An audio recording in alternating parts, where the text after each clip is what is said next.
Everybody knows journalism is not what it used to be. Although I don't agree with this statement, it does have some truth to it. Journalism is not what it used to be. News, in the broad sense, can no longer be described as a talking head at a desk telling us the facts. Journalism has evolved with technological advancements and is now more diverse than ever before. So just because journalism has changed, why does that have to be a bad thing? In the Week 4 lecture, Stephen Harrington states that news is the thing that provides us with the information we require to make informed choices about the direction of public life. So clearly news itself hasn't changed, but the way news is produced and how we, the public, consume it is definitely different. The production of news has evolved in recent years to become more democratised. With the emergence of the citizen journalist, anyone with access to the internet can contribute to the production of news. Sites like Twitter and Oh My News allow regular citizens to create their own news, all made possible with the click of a mouse.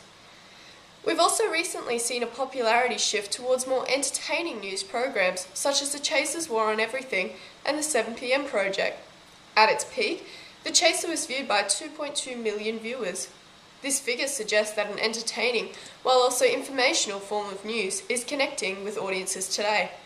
At the time, The Chaser's controversial style was being talked about constantly, and as Fisk states in his reading, when the events of the news become woven orally into the fabric of everyday life, they are made to matter. The Chaser succeeded in making political news matter to a greater amount of the public than ever before. The way the public, and in particular young people, receives news now has also drastically changed.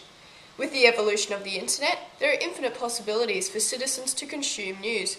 Whether it is an online newspaper, Facebook, podcasts or blogs, the possibilities are endless. Instead of passively sitting in front of a television and being told the facts, we are now able to actively go searching for news and are able to voice our opinion on what we feel strongly about. So with all these new avenues available to us, who says journalism is not what it used to be? Is it just political elites who want us to watch the socially responsible news? If someone chooses to get their news from an entertaining program, why should that be frowned upon? As Fisk points out in his reading, there is little point in applauding a socially responsible news service that nobody chooses to watch. Although many state that entertaining news is not real journalism, if you take The Chaser as an example, their confronting style of reporting searches for and often uncovers the truth. Compared with today's typical style of political press conferences, with predictable questions and indecipherable answers, The Chaser style is refreshing and brave.